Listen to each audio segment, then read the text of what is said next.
Hi, welcome back everyone. The patch notes for new league is finally out and I got motivated to make some build guides on the builds that I played this league. In this video I'm going to talk about budget mob blaster with some interesting tech that I wanted to try for quite some time now. And this league they introduced new build that might be a complete game changer to the explosion builds, but about that later in the video. I'm going to show you two versions of the same build, one is cheaper and the other one with a bit higher budget and with another interesting rarely used modifier. But before we begin, I'm planning on streaming League Start, so if you want to follow my journey or ask a question or just have a chat, feel free to follow me on Twitch and join my Discord server. Okay, let's start with the set interaction. There are two main uniques in this build. The first one is Azadi Crest Unique Shield. This shield makes our lucky effect roll 3 times instead of 2. So the idea behind this shield is pretty simple. Use it with a combination of gladiators more than skill passive. This way we can reach up to 99% chance to block attack and spells and effectively don't take any damage from hits in the game. Which is quite insane, considering the fact that you don't really need crazy amount of investment to reach 99% chance to block. Okay, we kinda saw hit-based defenses of our character, but what about the other one? Usually, damage over time is quite annoying to deal with. You either need high level of regeneration or leech. But here's where second key unique comes to the help, and I'm talking about Tainted Pack Amulet. This amulet has really interesting modifier in it. Taking chaos damage over time will heal us instead while we are leeching. What's so interesting about it, you might ask? Well, there are several builds based around this amulet with Golden Root Jewel, which reflect poison back at us, allowing us to reach some absurd level of recovery. Unfortunately, it will work only with poison build. But what if we don't want to play poison build? Then we can use Divine Flesh Keystone. This keystone will convert 50% of elemental damage taken to chaos damage. The icing on the cake is that if we get our chaos resistance lower than elemental resistance, any source of damage over time will heal us instead, effectively making us immune to any dot damage in the game. But it comes with its conditions. We need to be leeching constantly. Luckily, it's not that hard to achieve, and we have two easy ways of getting perma-leech. First one is using Petrified Blood, and the other one is Slayer's Brutal Fervor passive. By default, the overleech duration is 5 seconds, which originally sounded a bit too little to me, and that was the reason why I was using Brutal Fervor first, because it increases the overleech duration to 10 seconds. But after playing with the build for a bit, I realized that even 5 seconds is more than enough if you get used to the playstyle of the build, but about that later in the video. Combining those two uniques and making a build around them allow us to not care about any other defenses such as suppression, evasion, energy shield or even resistances. Yeah, you will die sometimes when you get unlucky with the first block, so don't expect to be immortal, but I would still say that you can run those two uniques on Gladiator or Swallowing Shield on any other class, and with little to none investments to the defenses, the build will feel really tanky and you should be able to face tank a lot of stuff in the game. I have another build ready with the same tech. The build turned out to be my favorite build of all time, which featured 500% movement speed and several screen AoE clear. I will be making a build guide about it a bit later. Now moving forward with this build. As you all know, I really like explosions and huge AoE, and I think that this time to give some attention to one of my favorite skills in the game. For my main skill, I decided to settle on Winter Orb. I miss the good old days when Winter Orb was overpowered like crazy. Wow, now it feels pretty mediocre. One of the best ways to get spells to deal okayish levels of damage is by power charge stacking.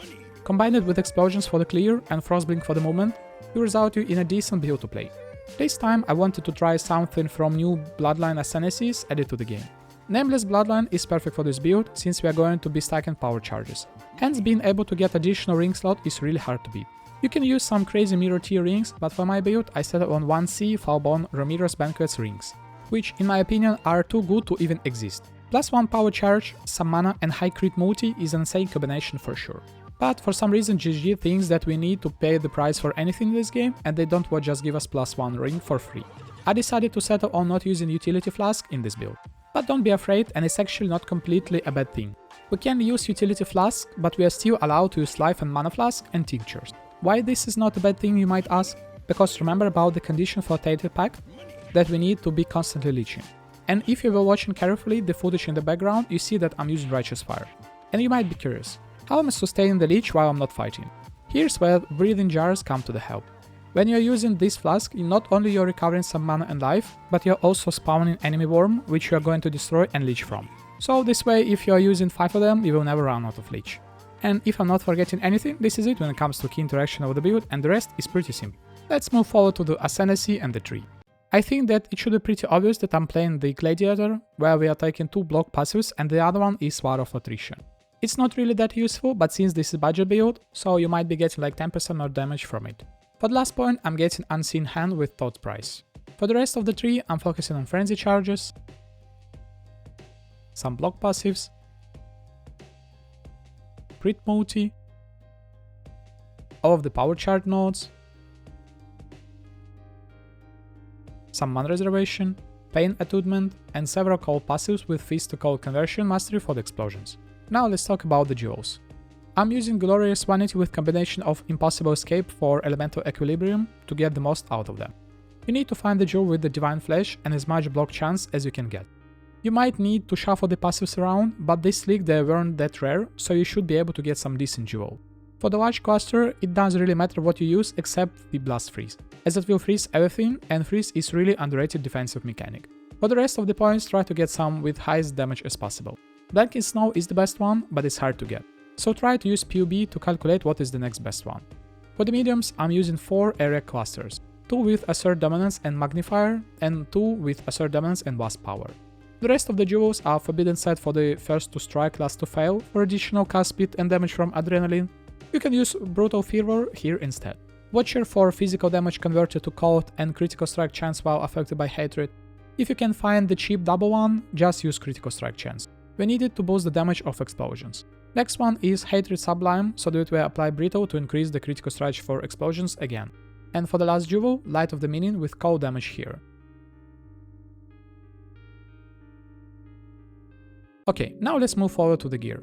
As you can see, every single piece of the gear is unique, so it's not that hard to get. For the weapon, I'm using Toolfall 1 to get a lot of flat cold damage. Azadi Crest for the shield, ideally max throw on the block with the block corruption. Depending on your Glorious Vanity duel, you might not need the corruption to reach block cap. The helmet is Will Clash with maximum block and power charge with cold damage leech corruption. It will be pretty hard to get exactly this helmet, so you can just get with +1 power charge and get leech from the large cluster with Dorianis or from the corruption of the amulet. The body armor is Carcass Jess with high AoE roll and plus level to the socket gems. You can buy it with duration of projectiles or just +1. Check the market for available ones. Gloves are Arsenal Tanch and they are main source of our explosions in this build. Try to get with +1 Frenzy and Elemental Weakness Corruption. Some of you might not know this, but if you have curse limit of 1, there is an order of how curses are applied, so temp chains from the gloves itself get overridden by Ele Weakness. For the boots, Relicash with power charges. You don't really need +1 level here and it's just for some more damage.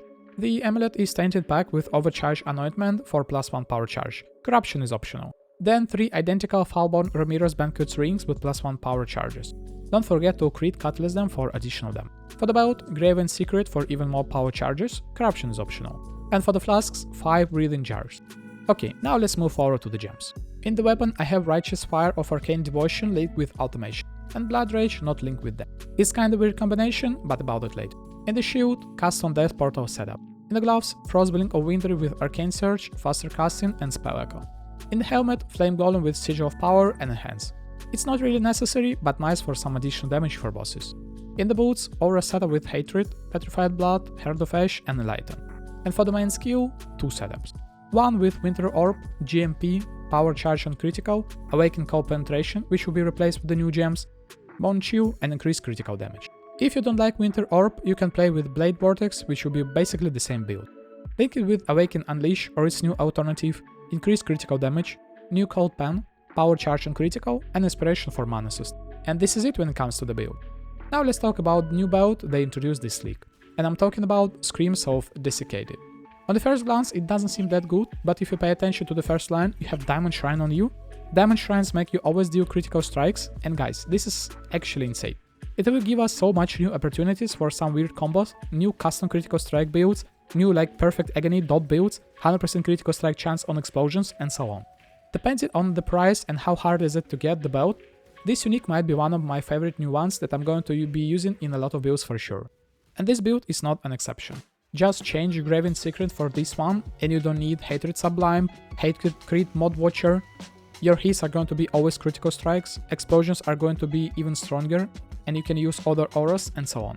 So yeah, this belt is crazy. Moving forward with the higher budget version of this build. In this version we are changing several things. We are going to use Headhunter here with Lost Unity Ring.